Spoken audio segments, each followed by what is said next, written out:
Bonjour à tous et bienvenue dans la Taverne du Gamer. Je suis Kira, accompagné cette semaine de Sid, comme toujours. Bonjour Sid, comment vas-tu ? Bonjour tout le monde, bonjour Kira. Bah écoute, ça va très très bien. Ça peut que aller, puisque forcément j'ai reçu mon FF7 Rebirth. Et que tu es en vacances ? Et je suis en vacances, exactement.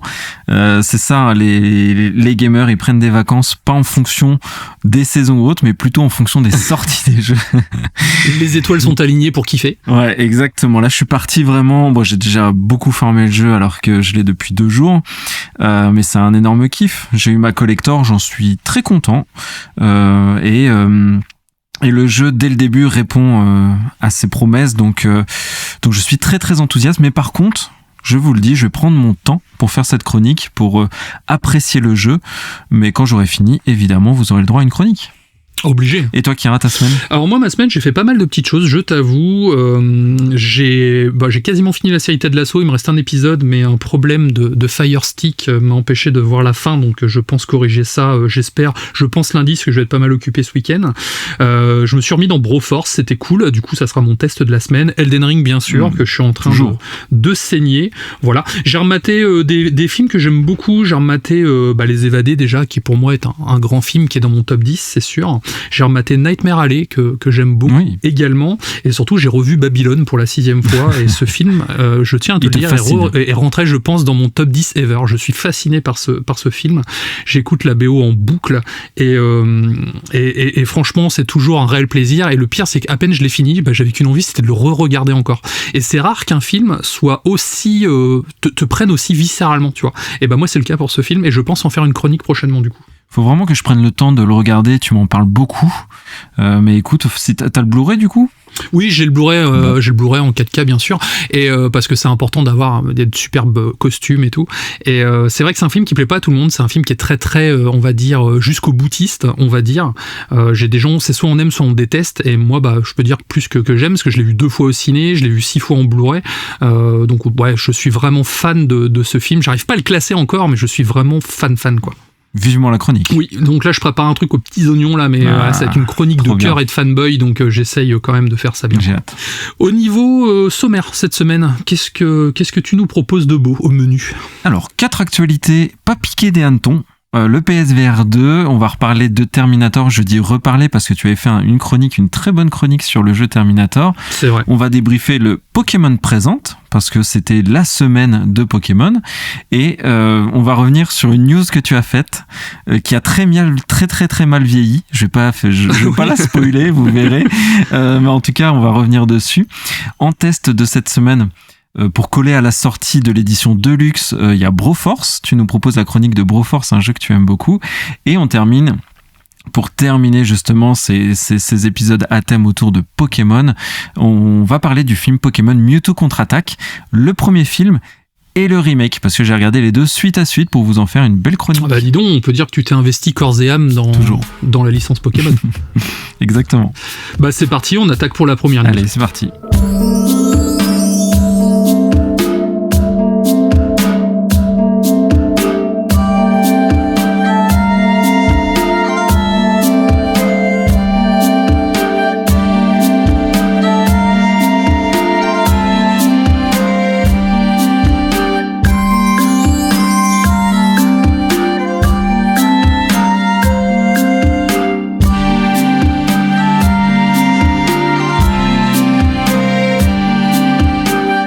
Commencer cette section news, on va parler du PSVR 2. C'est vrai que les occasions pour en parler sont rares, si on peut, je pense qu'on peut le dire, et c'est au travers du blog PlayStation. Donc c'est vrai que j'ai toujours pris l'habitude de regarder ce qui se passait sur ce blog parce qu'il y a pas mal de choses intéressantes, et donc PlayStation faisait la promo de son casque de réalité virtuelle qui est sorti il y a un peu plus d'1 an, je dirais maintenant, ou en tout cas on doit être proche de l'année. Oui, on est quasiment à l'année, je pense. Ouais. Et les seuls titres, à mon sens, Kira, qui portent vraiment le PSVR, c'est Gran Turismo 7. C'est vrai qu'il est assez bluffant, PSVR 2. Et Resident Evil aussi, qui a beaucoup investi dans le PSVR avec Village, Resident Evil 4. Metro aussi, on a eu l'annonce récemment au State of Play de Metro Awakening. Et ça a l'air vraiment sympa par contre, sur le PSVR 2. l'univers métro, je pense qu'ici, voilà, ça lui conviendra très bien, cet accessoire de luxe. Et news intéressante, c'est pour ça que je voulais absolument en parler, c'est que bon, on se rend bien compte que Sony n'est pas en train d'investir massivement dans cet accessoire ô combien pourtant qualitatif, hein. On sait que techniquement et technologiquement le casque est très bon, mais il manque d'un vrai support de jeu. À mon sens, ouais, une killer app quoi. Voilà, on se faisait cette remarque, il manque de killer app, il manque de soutien sur le long terme, et une façon de soutenir son casque, ou en tout cas de continuer à miser dessus. PlayStation envisage de l'ouvrir au PC. Ce qui serait une bonne chose. Ce qui serait vraiment une très bonne chose, je pense, parce que là, comme je dis, encore une fois, le casque techniquement est il y a le eye tracking, enfin il y a pas mal de technologies, il est cher, mais on en a pour son argent. Si vraiment c'est une technologie qui nous intéresse, parce que c'est pas le cas, franchement, économiser cette somme, évidemment. Oui. Mais en tout cas, pour rentabiliser l'accessoire, l'ouvrir au PC et imaginer tout le catalogue des jeux PC, PSVR, VR, qui peuvent s'ouvrir et être compatibles avec ce casque. Écoute, je dis pourquoi pas. C'est une stratégie qui en tout cas a du sens, et je pense que pour eux c'est une façon de rentabiliser et essayer de vendre un peu plus l'accessoire. Qu'est-ce que tu en dis ? Je suis d'accord avec toi. Après, d'un côté, ça risque aussi... ça fait un casque entrée de gamme quand même, parce que le casque est quand même moins cher que les casques PC, quand on compare à un Oculus ou les HTC, je crois. Après, ça reste aussi un casque entrée de gamme niveau technologie, et j'ai peur quand même que le casque souffre de la comparaison avec les ténors du marché. C'est vrai que les casques PC, c'est du casque à plus de 1000 balles, je crois, de mémoire. Et voilà, c'est ce qui me fait un peu peur, c'est que du coup, les gens vont comparer ce qui est comparable, en fait, tout simplement. Mais sinon, oui... ils ont tout intérêt à le faire, hein. Ça va augmenter la portée de vente du casque, donc forcément si le hardware est rentable, ils vont pouvoir faire des jeux derrière pour pouvoir le mettre en avant. C'est du gagnant-gagnant quoi. Après c'est vrai que c'est un marché que je connais pas trop, en fait finalement c'est vraiment un gros marché de niche, hein, la VR. Tout le monde n'est pas prêt à dépenser autant. C'est vrai que le gros concurrent, oui, c'est l'Oculus Rift. Le 3, je dirais. Le 2 est à 250, 300 €. Le 3, franchement, je sais pas. Pour moi, il était à 600, 700. Tu vois, je le voyais pas aussi élevé que 1000 €. Le plus cher, c'est la HTC. On arrive quasiment à 1500 balles quand même. C'est très cher. Bon, après, il y a des promos, c'est comme toujours. Mais par contre, c'est vrai que niveau technologie, on arrive vraiment sur quelque chose de plus fin et de plus détaillé. Après aussi, pareil, est-ce que le casque PlayStation tirera profit de la puissance du PC? Parce que ça joue aussi, hein, forcément. Une PlayStation 5 n'est pas aussi puissant qu'un gros PC, donc peut-être que d'avoir un PC derrière qui tourne, ça va peut-être augmenter aussi l'aspect graphique du jeu. C'est vrai que quand je l'ai essayé, moi sur Resident Evil 8, ça m'avait un peu choqué, c'est que j'ai trouvé que c'était un peu baveux, il y avait un effet de grille qui était assez désagréable. Après c'est vrai que moi je suis pas vraiment le côté VR, disons que ça me rend malade, mais c'est vrai qu'il y avait un côté un peu baveux qui me gênait et j'aurais espéré ne pas trouver. Ouais, après moi je te dis, je suis pas trop adepte, j'avais que le premier, c'est vrai que le premier piquait excessivement les yeux. Celui-ci, je suis pas encore sûr de me lancer parce qu'il n'y a pas assez de jeux à mon sens, mais en tout cas l'ouverture au PC a du sens. La DualSense, on y joue sur PC, on y joue sur son téléphone, les casques sont compatibles aussi, les casques audio, j'entends. Donc que le matériel PlayStation aujourd'hui soit compatible à d'autres plateformes, c'est une stratégie qui à mon sens est intéressante. Alors Nacon nous régale en ce moment, il nous propose un nouveau Terminator, donc t'en parlais tout à l'heure lors du sommaire, le petit nom de ce jeu, Terminator Survivor, donc qui sera un jeu de survie en monde ouvert, inspiré bien sûr de la célèbre franchise de science-fiction Terminator, créée par James Cameron en 1984, je le rappelle car ça reste un très grand film. C'est un jeu qui est développé par Nacon Studio Milan, un studio italien qui a déjà travaillé sur Robocop, un test que j'ai fait récemment qui était pour moi il y a 2 semaines. Un petit bonbon, une lettre d'amour pour les fans. Ce jeu avait été annoncé en juillet 2022 lors de la Nacon Connect. Je ne sais pas si tu t'en souviens. Oui, mais c'est lors de l'édition 2024 que nous avons eu le droit à l'époque à plus d'informations. À l'époque, c'était il y a 2 jours du coup. Oui, c'est vrai que je voyage dans le temps, on n'est pas en 2025, il faudrait que j'y pense. Notamment son titre officiel, sa date de sortie, un premier trailer. Donc Terminator Survivor se déroule donc dans un monde post-apocalyptique, bien sûr, après le jugement dernier, mais juste avant l'émergence de la résistance menée par John Connor. Donc ce qui est cool, c'est que c'est une période qui n'a pas vraiment été traitée. Donc on va incarner donc un groupe de survivants, on va devoir faire face aux machines de Skynet, bien sûr, mais aussi aux autres humains qui convoitent les mêmes ressources que nous. Et ça c'est cool et c'est original dans un jeu Terminator, on n'a pas que les machines comme ennemis. Le jeu propose donc un mode solo et un mode coopératif, on va devoir explorer et combattre, construire et améliorer une base. On va affronter plusieurs machines Terminator, donc du T600, du T800 je pense, ainsi que d'autres joyeusetés, d'autres saloperies. Ça sera nos principaux ennemis bien sûr, et on va aussi croiser d'autres types de robots, on va dire assez inédits, ils ont annoncé, comme certains drones et certains tanks. Donc ça, est-ce que tu auras Wall-E peut-être, il y aura peut-être Wall-E ou Eve, on sait jamais. Le jeu promet une grande liberté d'action et de choix avec des conséquences sur le scénario et le monde, un peu comme le dernier Robocop.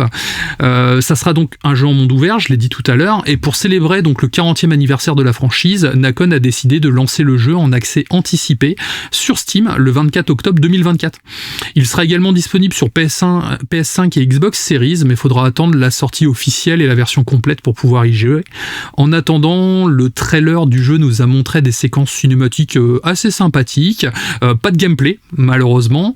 Dommage. Terminator, donc Survivor, s'annonce comme un AA ambitieux, donc on reste sur du AA quand même, et fidèle à l'univers des films Terminator. Il devrait ravir les fans de la saga, bien sûr, mais aussi les amateurs du jeu de survie en monde ouvert. Donc en attendant, c'est un jeu que j'attends beaucoup, car c'est une licence de cœur. Le premier Terminator avait certes ses défauts, mais m'avait quand même beaucoup plu, et Robocop, c'était incroyable. Donc s'il continue sur cette lancée, je suis chaud. Je sais que toi, c'est moins ta cam, donc tu dois moins l'attendre forcément. Alors je l'attends beaucoup moins, mais c'est vrai que ça fait envie. Donc je sais pas dans quelle mesure comment va s'articuler le multijoueur, mais peut-être que tu vois, si tu te lances dessus, je pourrais t'y accompagner. Ça peut être sympa. Donc moi je suis pas contre l'idée. Je trouve qu'en plus l'univers s'y prête bien, le post-apo et tout, c'est assez cool d'avoir un monde ouvert comme ça. Donc je suis enthousiaste. J'espère que tu seras pas déçu par contre, parce que c'est vrai que si le jeu est pourri, moi je vais mieux le vivre que toi. Mais en tout cas, ouais, c'est une proposition qui semble intéressante. En tout cas, les vieilles licences reviennent. Ouais, les vieilles licences des années 80 reviennent, et en plus on sent que c'est fait avec passion, ce qui est quand même cool. Je me dis que si en plus il y a des phases en véhicule, ça peut être sympa, un qui conduit pendant que l'autre il défouraille du Terminator derrière, donc ça peut, ouais, ça peut un petit lien avec Broforce d'ailleurs, peut-être qu'on aurait dû faire une émission spéciale film des années 80. Actionneur des années 80. Ouais, c'est ça. Exactement. Bon, enchaînons sur du plus mignon. C'est vrai qu'à chaque fois on fait ça dans la Taverne du Gamer, on fait des grands écarts, mais vraiment assez violents. Une Jean-Claude Van Damme à chaque news. Ou bien comme la semaine dernière, Pokémon Rouge et Bleu et Zodiac de David Fincher. C'était le grand écart par excellence. Donc là on va débriefer le Pokémon Present. Donc c'est la petite conférence annuelle de Pokémon à l'occasion de l'anniversaire de sortie de Rouge et Vert, donc qui était la semaine dernière, enfin cette semaine d'enregistrement, mais la semaine dernière pour vous qui nous écouterez. Donc il y avait, comme je disais, 13 minutes seulement de conférence, donc c'était assez rapide.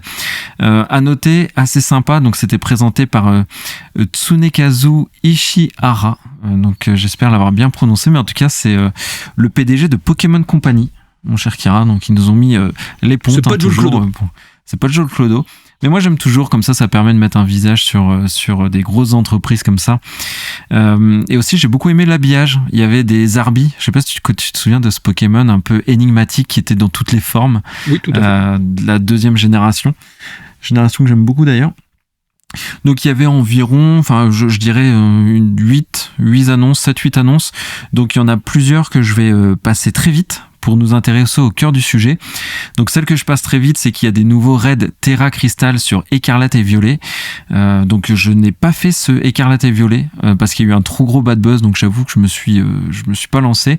Donc je sais pas c'est quoi les raids Terra Crystal, mais ça a l'air très cool. Il y a Pokémon Go aussi qui va avoir du contenu toujours. Pokémon Sleep, donc c'est pas du sous-vêtement, hein, c'est vraiment l'application pour dormir avec Ronflex. Avec son Pokémon. Donc l'arrivée de Pokémon légendaires, en plus les trois chiens légendaires que j'adore, Raikou, Entei et Suicune. Il y a Pokémon Master EX, Pokémon Café Remix avec des annonces aussi, et Pokémon Unit, des arrivées de nouveaux Pokémon. Donc Pokémon Unit, c'est le MOBA à la League of Legends ou Dota 2 de Pokémon qui est très bien. Je l'ai fait au tout le lancement jusqu'à arriver Master, et après j'ai arrêté, c'était vraiment le but que je m'étais donné. T'es pas trop MOBA toi, Kira? Moi j'ai beaucoup squatté Dota. Pas du tout, ouais, moi c'est pas du tout ma cam, moi les MOBA. Mais allons sur les deux annonces qui nous ont fait de l'œil à tous les deux. Donc la première c'est Pokémon Pocket qui arrive en 2024, donc je suis ultra chaud. Donc une application mobile, donc qui va regrouper les cartes Pokémon. Donc on va avoir des boosters à ouvrir tous les jours.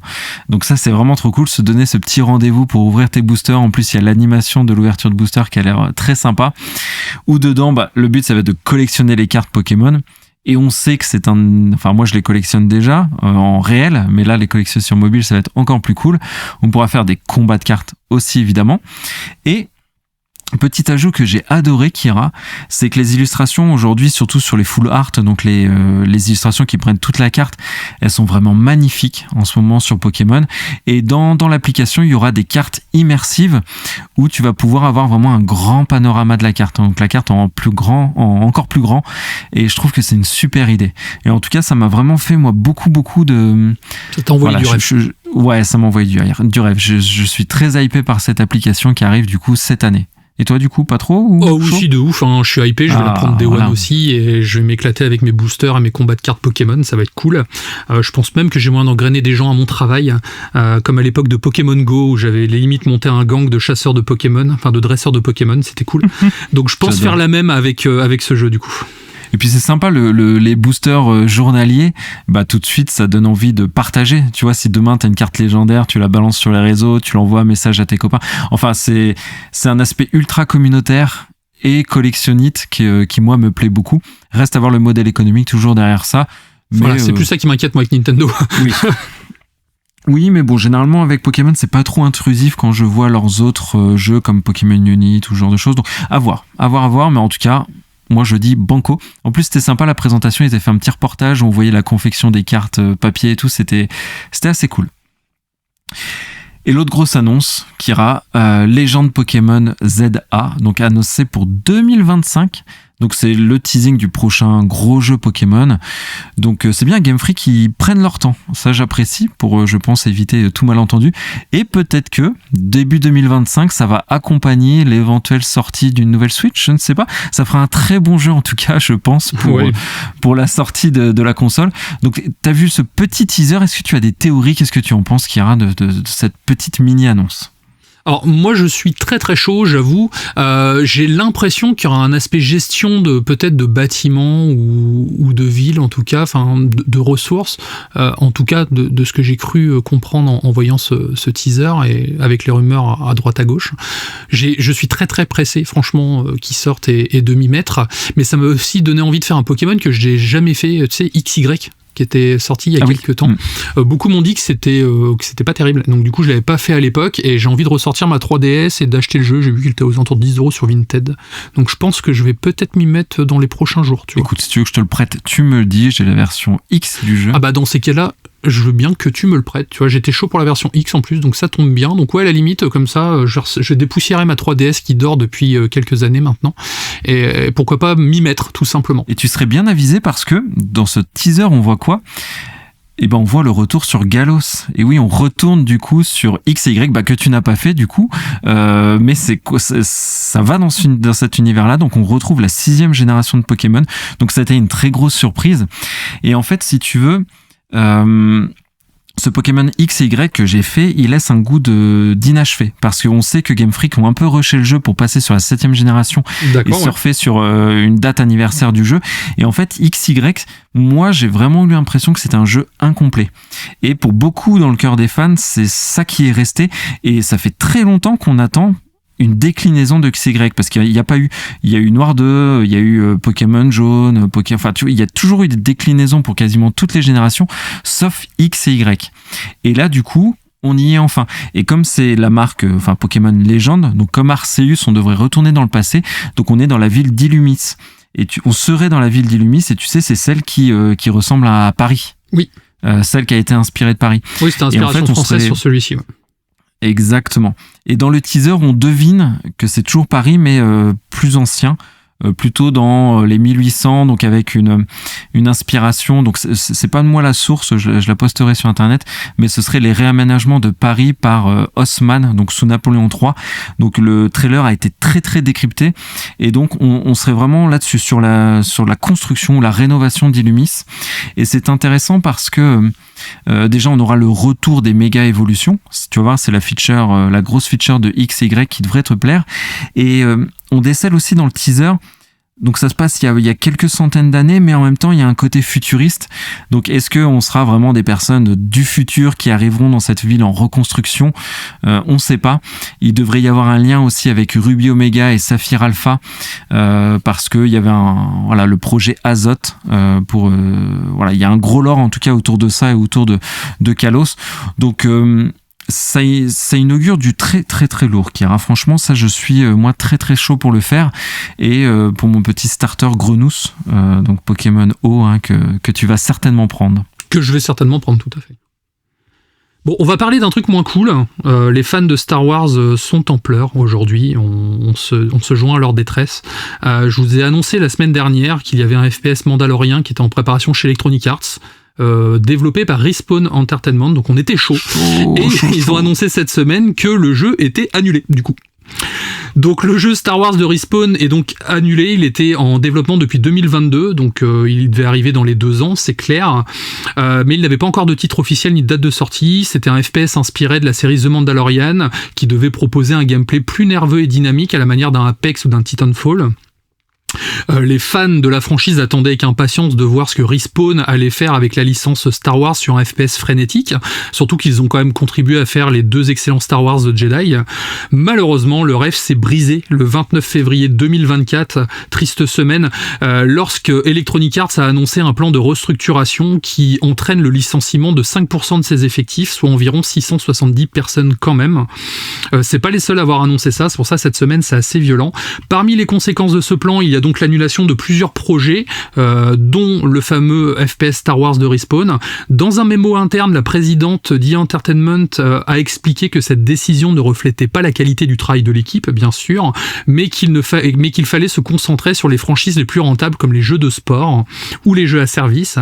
Cette annulation est quand même un gros coup dur pour les fans de Star Wars, bon, plus que la dernière trilogie, qui voit encore une fois un jeu prometteur disparaître, car c'est pas la première fois qu'Electronic Arts annule un jeu Star Wars. En 2019, le projet Ragtag, je sais pas si tu te souviens, ce jeu d'action-aventure dirigé par Amy Hennig, la créatrice d'Uncharted, a été abandonné. On voulait faire un Uncharted-like dans l'espace. Face à cette situation, certains espèrent que Disney, le propriétaire de la licence Star Wars, mette fin au contrat avec Electronic Arts, qui court jusqu'en 2023. D'autres se réjouissent quand même de l'annonce d'un nouveau jeu Star Wars en développement chez Ubi, on avait vu la bande-annonce il y a pas longtemps, et de celui de Quantic Dream. Donc en attendant, il faut attendre encore longtemps avant de pouvoir jouer à ces 2 prochains jeux-là. Le prochain Star Wars Jedi est toujours en développement, mais c'est un coup dur quand même pour les fans, quoi. Ouais, et puis c'est vraiment la news qui a expiré le plus tôt possible. Malheureusement, par contre, c'est vrai que c'est assez dramatique pour les équipes, surtout quand tu t'es investi beaucoup sur un sujet, sur un projet, et qui ferme comme ça lors d'une restructuration, ça doit être vraiment délicat. Donc grosse pensée aux équipes. Et oui, joueurs déçus, tu le disais, parce que la semaine dernière, on se projetait bien, sachant qu'ils sont talentueux, et ça me donnait vraiment très envie. C'est clair. Donc ouais, dommage pour les équipes, et on leur souhaite une bonne continuation, évidemment. C'est vrai que le secteur, en ce moment, il souffre de restructuration, de licenciement. Les géants qui sont des géants, mais qui ont du mal, comme Embracer Group, par exemple. Après, il y a plein de facteurs, les AAA coûtent de plus en plus cher, il y a de plus en plus de profusion de jeux, les budgets des joueurs ne sont pas extensibles. Enfin, il y a plein de facteurs qui font que le marché bouge beaucoup en ce moment, et malheureusement, c'est souvent au détriment des salariés. Donc bonne continuation à eux, et puis je suis certain qu'ils retrouveront un job, en tout cas je l'espère. Oui, en plus, il y a toujours de recrutement dans ces moments-là, mais c'est vrai que ça fait de la peine, quoi. Ouais, c'est clair. En attendant, c'est la news qui a duré le moins longtemps. L'épisode est sorti le 26 et la news est tombée le 29. Donc, c'est-à-dire 4 jours de durée de vie. C'est vrai que c'est notre record pour l'instant. Ouais, malheureusement. C'est fini pour les news. On va attaquer maintenant le test de la semaine. Donc, ça sera un petit testouné. Je vais parler de Broforce juste après cette petite musique d'ambiance.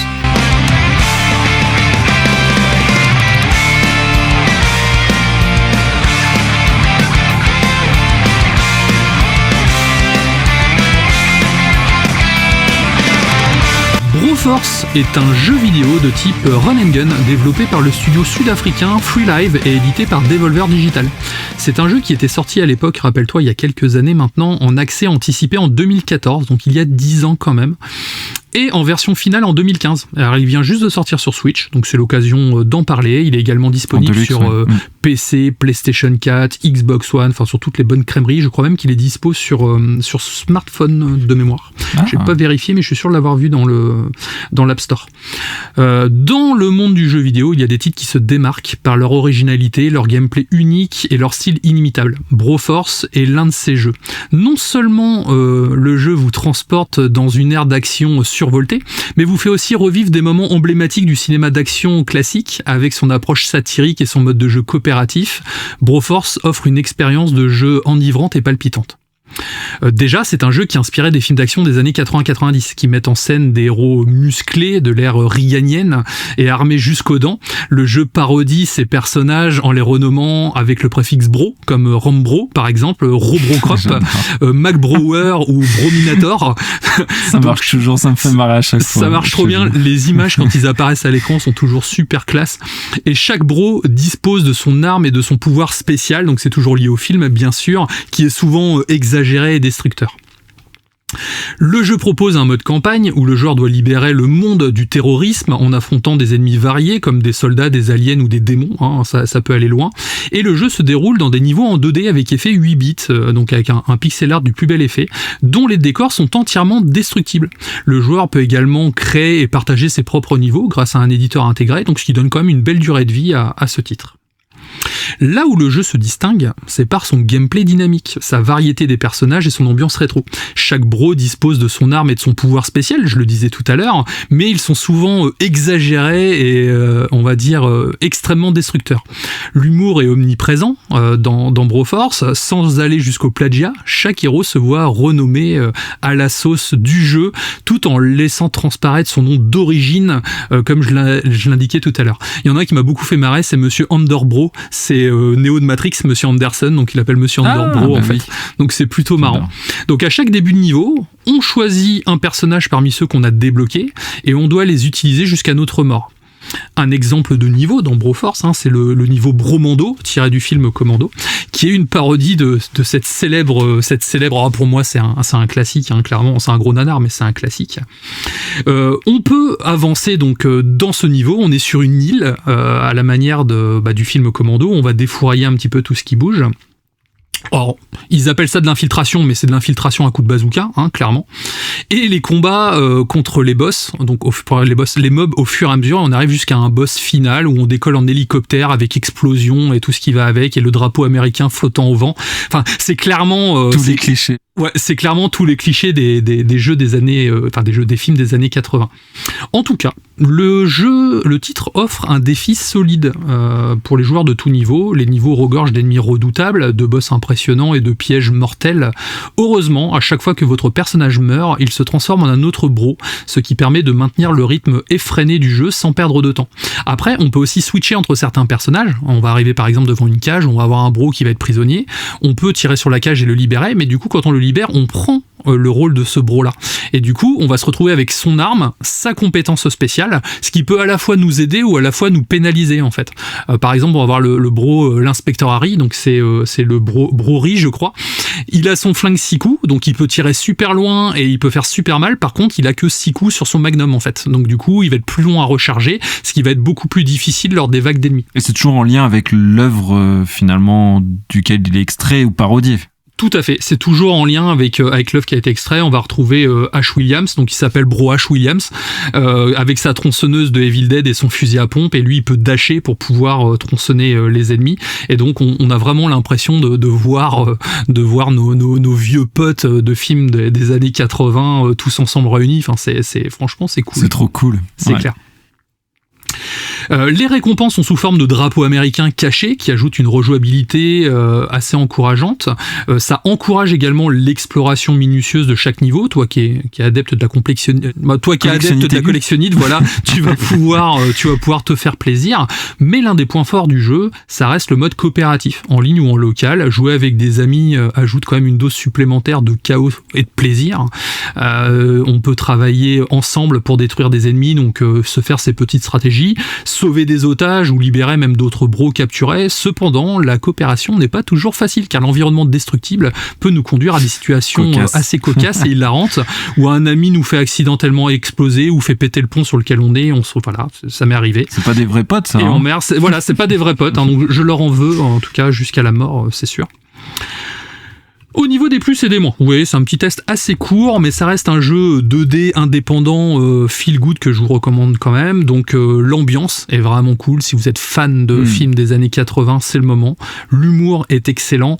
Le côté Die and Retry m'a beaucoup plu. C'est vrai qu'il y a des moments où on se fait vraiment poncer. Et, il faut se rappeler où se trouvent les ennemis pour pouvoir justement anticiper leurs actions pour pouvoir les tuer au bon moment.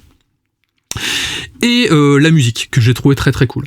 Au niveau des moins, j'ai trouvé ça un peu court, j'admets, le jeu est un peu court, en 5-6 heures il est plié. Sachez qu'un 2 va arriver, donc j'ai hâte de voir ça en tout cas.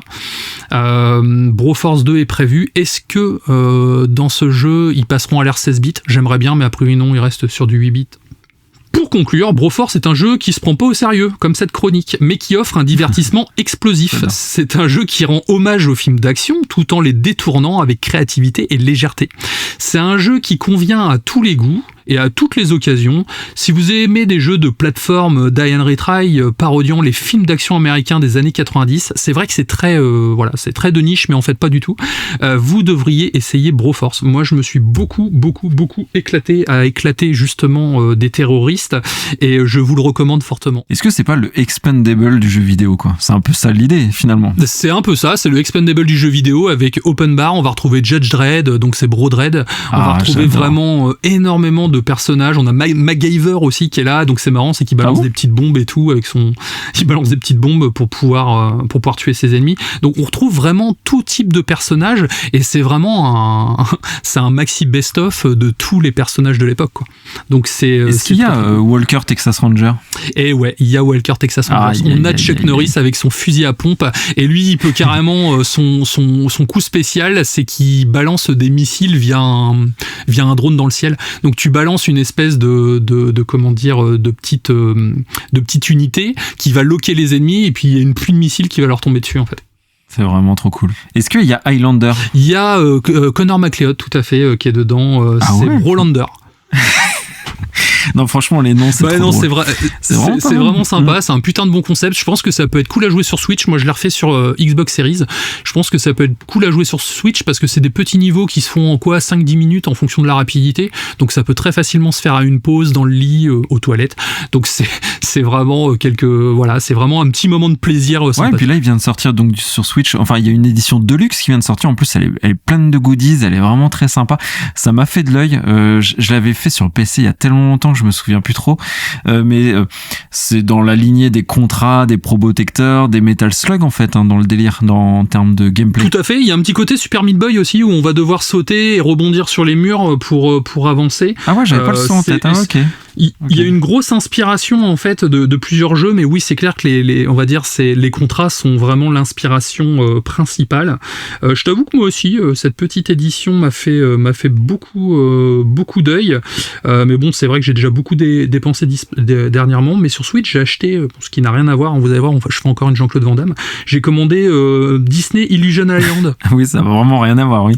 Ça a vraiment rien à voir, et j'hésitais entre les deux jeux, mais comme j'avais déjà Broforce sur Xbox, je me suis dit tiens, je vais faire celui-ci, donc voilà, j'ai commandé. Voilà, t'as commandé Disney, d'accord. Ouais, bah ouais, c'est en plus entre Van Damme et Mickey, t'as choisi quoi.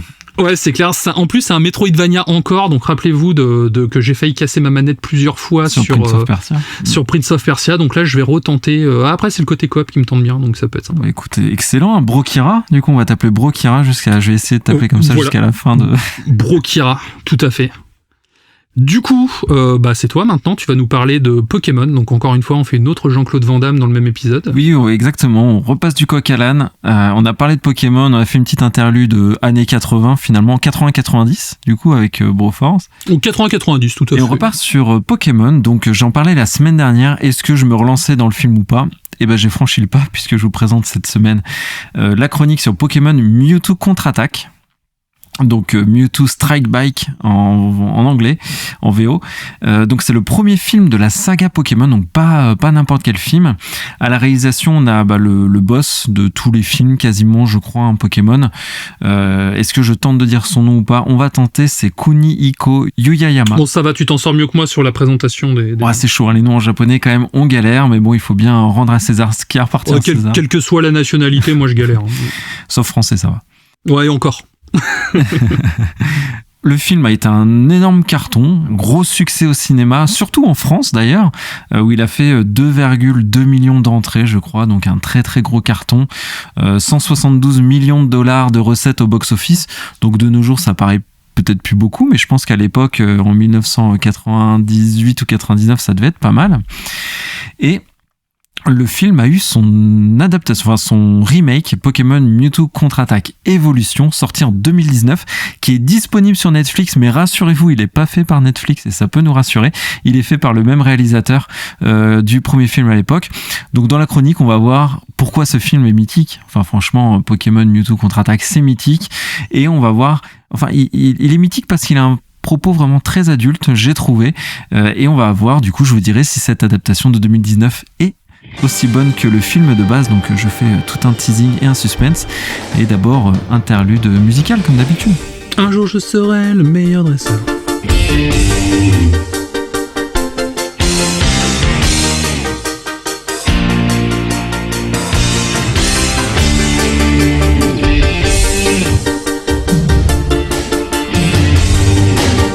Donc, introduction à ce film assez atypique, j'ai trouvé, mystérieuse même.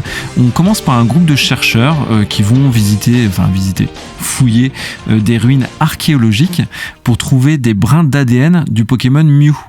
Mew, qui est un Pokémon, rappelons-le, fabuleux, unique, et qui est réputé être le Pokémon le plus puissant au monde. Donc forcément, ça attire les convoitises des humains que nous sommes, et ils ont réussi à récupérer un petit brin d'ADN de Mew, exactement. Sauf que ce sont des humains qui sont à la solde du très méchant Giovanni, le boss de la team Rocket, avec son Persian, toujours un peu machiavélique, et ils ont réussi à créer un génie. Enfin, ils ont été très forts en science, c'est une prouesse scientifique quand même, il faut l'admettre. Ils ont réussi à pas cloner, mais enfin aussi faire un clone de Mew qui s'appelle Mewtwo, oui. Donc pour utiliser sa puissance et dominer le monde. Of course. Sauf que Mewtwo, il voit le jour, donc l'expérience a réussi. Il est conscient de sa toute-puissance, mais par contre, il y a quelque chose qui cloche dans l'équation, c'est qu'il ne comprend pas son rôle, pourquoi il est là, le but, pourquoi son existence, quelles sont ses racines. Il comprend qu'il a été une invention de l'homme, donc que sa propre existence est presque contre nature, et du coup Mewtwo devient hostile à l'être humain et se venge en détruisant tout le labo. Et d'ailleurs, le scientifique, un des scientifiques en chef, il déclare: nous avons rêvé de créer le Pokémon le plus puissant et nous avons réussi. Sauf que quand il dit ça, c'est au moment où Mewtwo, complètement, encore une fois, conscient de ce qu'il fait et de son pouvoir, le tue, en fait, détruit complètement le labo. Donc oui, le premier film Pokémon commence par un Pokémon qui a potentiellement tué, ouais, exactement, plein d'humains sur une île un petit peu reculée. Donc déjà, ça donne le ton. Et ça, c'était que l'introduction, donc les 5 premières minutes du film, 5-10. Et après, on retrouve, dans toute la bonhomie qu'on connaît dans Pokémon, Sacha, Ondine et Pierre en train de pique-niquer quand ils reçoivent une missive déposée par un Dracolos ultra rapide, c'est trop rigolo. Et ce Dracolos leur donne une missive donc en hologramme, où il y a une personne qui leur dit qu'ils sont convoqués par le plus grand dresseur du monde, le plus puissant. Il se qualifie comme ça, ce dresseur, le plus puissant au monde, et il veut regrouper tous les plus grands dresseurs pour faire un tournoi. C'est un peu le tournoi de sel, où tout le monde doit se mettre sur sur la Pokéball pour déterminer qui est le plus fort. Et l'aventure commence ici. Je vais pas évidemment dévaluer tous les éléments d'intrigue parce que c'est encore tout à fait regardable, tout ça. Tu t'en souviens un petit peu, toi, Kieran? Tu l'avais vu à l'époque? Je m'en souviens très bien, et d'ailleurs, alors je l'avais vu à l'époque, je l'ai revu l'année dernière, et j'ai fait comme toi, j'avais maté le remake juste derrière dans la foulée. Je pense que c'est un exercice rigolo parce qu'on peut jouer un peu au jeu des 7 différences et tout. Je me suis amusé à noter en même temps qu'est-ce qui différait entre les deux films, et ça je vais dire un petit peu plus tard. Mais en tout cas, ce qui est assez marquant dans ce film, c'est déjà Mewtwo. Mewtwo qui est le personnage très central du film, qui porte un peu toute la lourdeur dramatique du film, tout l'enjeu. D'ailleurs, j'ai noté une de ses phrases parce que je l'avais trouvée forte de sens. Il dit au début: « Vous m'avez infligé la vie, je contre-attaque ». Donc il voit vraiment sa naissance comme presque une tragédie qu'il doit corriger. Parce que venant d'expériences génétiques, de l'égoïsme de l'être humain, et donc voilà, quête de vengeance sur la base d'un manque de considération, manque de racines, et il cherche en quelque sorte un but à sa vie, mais avant tout se venger de l'être humain. Donc vraiment, on explore la psyché du Pokémon en l'humanisant, je trouve, à mort. Parce que déjà, c'est un Pokémon qui est doté de la parole, à part Meowth pour des raisons plus humoristiques avec Jessie et James. Mewtwo parle, et Mewtwo s'élève au-dessus des autres Pokémon, et je trouve que même le personnage s'élève au-dessus de l'être humain en une sorte de demi-dieu qu'ils nous ont créé, parce qu'il est plus puissant que les hommes, forcément. Il n'est pas au niveau des Pokémon parce qu'il a plus d'intelligence, il est plus fort. Donc vraiment, j'ai trouvé que Mewtwo représentait en plus un petit peu tous les défauts de ses concepteurs, parce que les scientifiques qui ont en quête de pouvoir ont créé Mewtwo, donc il y a un jeu d'ego, il est bourré de haine, de vengeance, et vraiment c'est un Pokémon que j'ai trouvé assez mélancolique, tu vois, un peu triste en lui-même, et ça je trouve que ça dénote beaucoup avec ce qu'on a l'habitude dans Pokémon. Oui, c'est un Pokémon qui cherche et qui essaye de comprendre sa raison de vivre, la raison des choses, pourquoi il est là, pourquoi il en est là, pourquoi il est si puissant. Et c'est vrai que c'est le genre de question que tout le monde peut se poser à un moment de sa vie ou autre. Et ça, là-dessus, j'ai trouvé que c'était bien fait. Ouais, il est très central dans l'histoire. Il a vraiment beaucoup de gravité. C'est lui qui, je vous dis, qui agrège tous les éléments dramatiques du film. Il représente un peu le péché ultime de l'homme, qui a voulu s'extraire de sa condition d'être humain, et en inventant la vie, comme le ferait Dieu par exemple pour les croyants.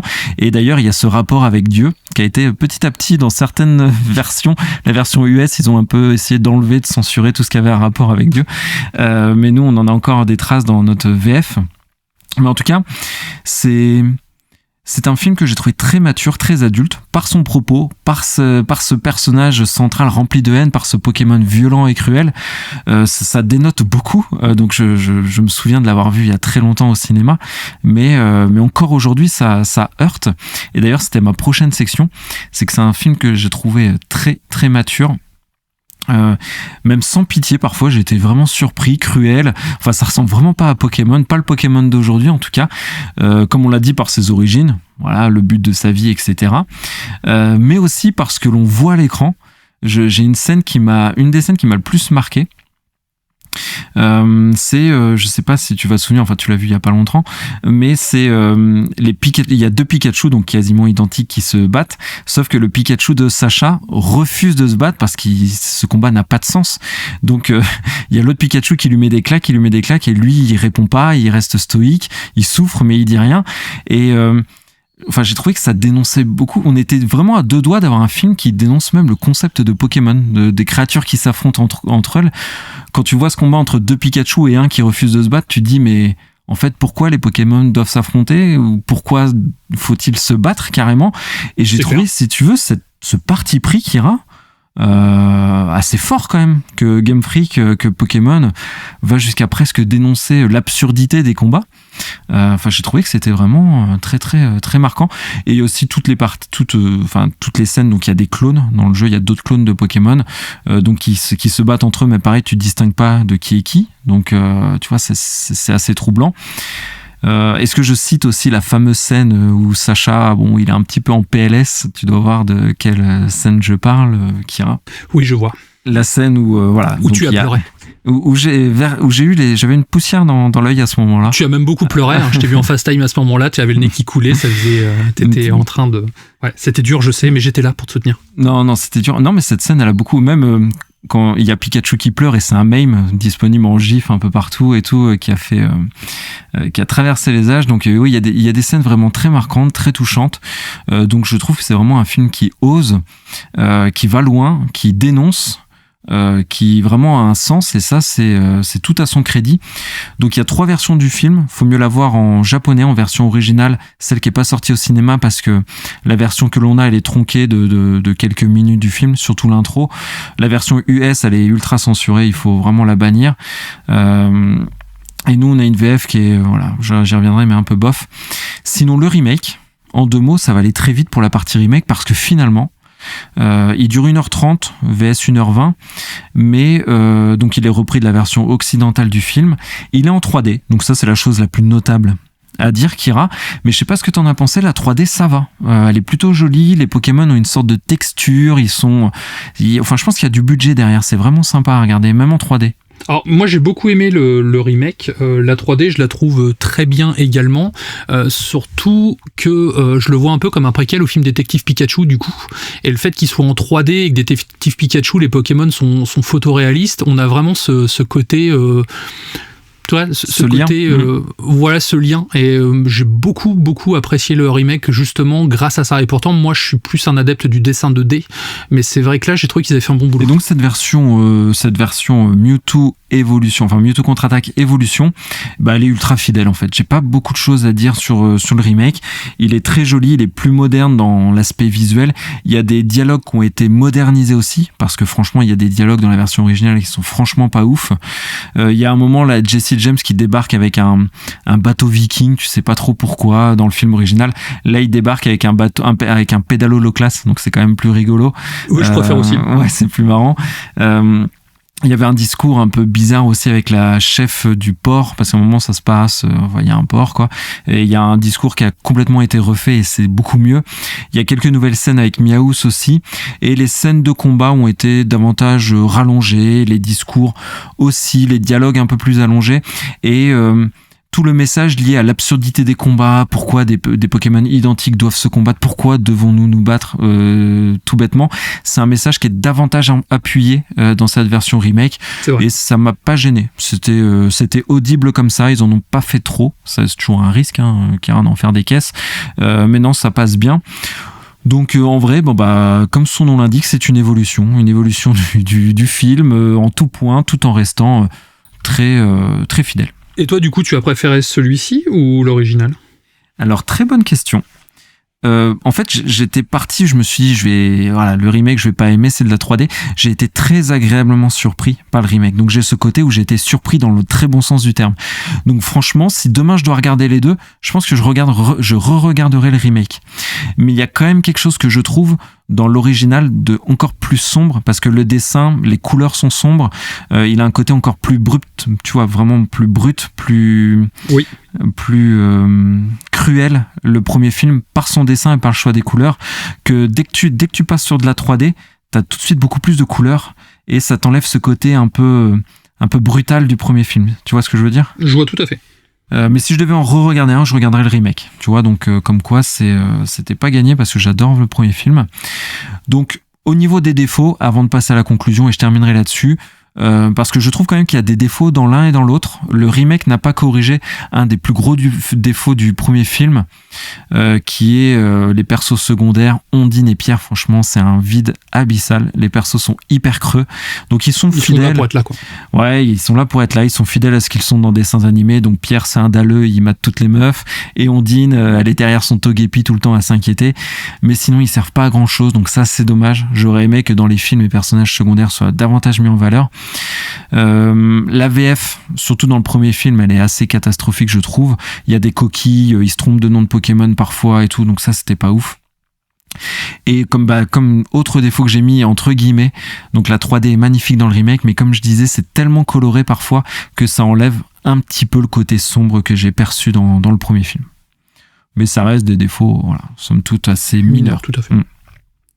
Donc en conclusion, et pour finir, Donc ce film Pokémon, au-delà du fait qu'il est légendaire de par son aspect exceptionnel de sa parution, c'était le premier film Pokémon en plein boom de Pokémon, donc en plus c'est cool, mais il fallait oser parce que c'est un film qui aborde des thèmes philosophiques, existentiels. Il a osé dépeindre un Mewtwo ultra cruel, surpuissant, tueur, et l'érigeant au rôle de demi-dieu, omniscient, omnipotent.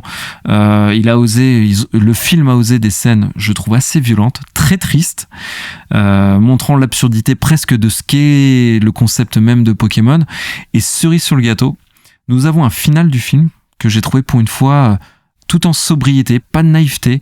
Le message est plein de profondeur, de sagesse, et en plus il a un très bon remake ce film, donc franchement très belle surprise, et je trouve qu'il doit être redécouvert aujourd'hui, et c'est certainement pour ça qu'ils ont fait le remake.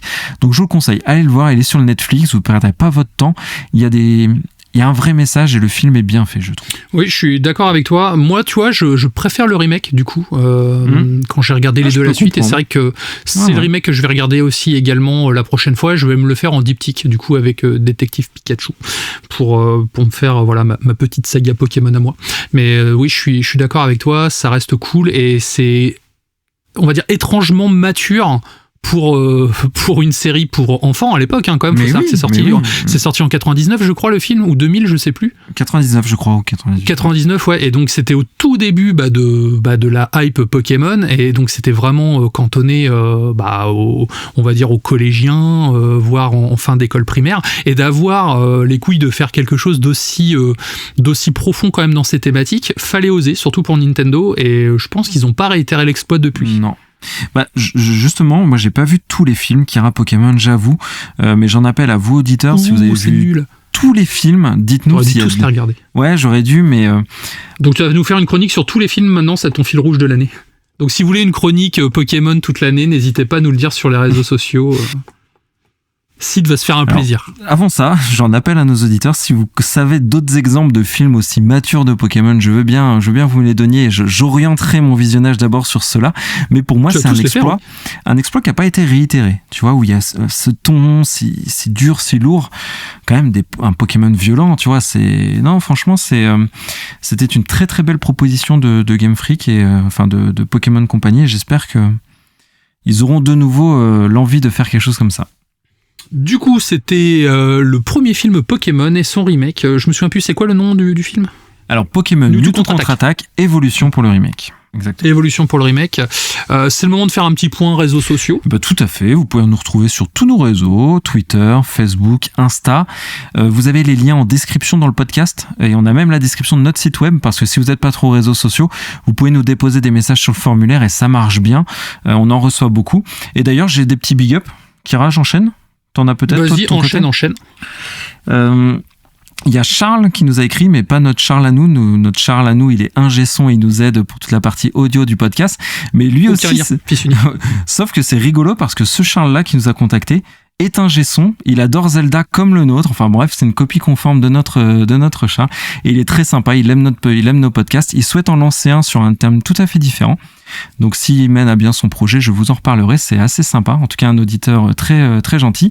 Et j'ai Florico aussi sur Insta, et Kira, et lui, il est de la team Salamèche. Donc il est pas de la team à nous, mais on va lui rappeler que Carapuce quand même, il bat Salamèche, donc ça va. Facilement, sans forcer. Et par contre, il a cité un truc très rigolo, c'est pour ça que j'ai noté l'anecdote. Il s'amusait et on a tous fait ça, de mettre un Magikarp en premier dans son équipe pour le faire évoluer en Léviator, et sauf que tu commences le combat, tu changes ton Magikarp pour un autre Pokémon pour évidemment gagner le combat. C'est ce que je fais dans Écarlate. Ouais, voilà, donc il a cité cet exemple qui m'a beaucoup fait rire, donc big up à lui, il est toujours très gentil, et il commente et il apprécie notre podcast. Et on nous demande, le meilleur moyen de nous soutenir, c'est les 5 étoiles en fait, sur les plateformes de podcast. Exactement. Si vous nous écoutez sur Apple Podcast, écoutez, téléchargez Spotify et Deezer et mettez des étoiles un peu partout, ce sera toujours très cool. Et c'est partagez les épisodes aussi, ça fait plaisir. Exactement. Est-ce que tu sais ce que tu vas faire la semaine prochaine, Kira, comme HS? Alors non, mais avant ça, tu voulais parler d'un petit truc que tu prépares sur Twitter. Ah oui, c'est vrai. Pour accompagner la sortie de ta chronique Broforce, il y aura un petit concours sur notre Twitter, donc la Taverne du Gamer. Donc soyez attentifs toute cette semaine. Donc si vous nous écoutez dans un mois, forcément ce sera plus valable, mais vous pourrez toujours nous suivre sur Twitter. Mais en tout cas, on accompagne la chronique de Broforce avec un petit concours qui arrive. Du coup, semaine prochaine, je sais pas si ta BD. Alors ma BD que j'ai fini d'ailleurs, mais j'ai pas fini d'écrire ma critique. Mais oui, j'ai toujours ma BD qui est sous le coude, bien sûr. J'ai Babylone qui me fait de l'œil aussi. Donc est-ce que je le fais la semaine prochaine ou est-ce que j'attends un petit peu? Je sais pas encore. Donc comme d'habitude, je vais y aller en full impro. J'ai bien envie aussi de parler d'un nanar. Un film vraiment bien mais pas bien à la fois, donc je me tâte, c'est un exercice que j'ai jamais fait encore, donc pourquoi pas. Donc voilà, j'ai pas mal de petites idées à voir. Et toi, c'est quoi ton test de la semaine prochaine? Ce sera Metroid Prime Remastered. Du gros lourd de chez Nintendo. Exactement. Ainsi se conclut notre épisode de la semaine. Moi, de mon côté, je vous souhaite une excellente semaine. Profitez bien, jouez un maximum, et puis je te laisse le mot de la fin. Merci à tous pour votre soutien indéfectible. Merci. Et on se dit à la semaine prochaine et prenez soin de vous. À très vite. Ciao.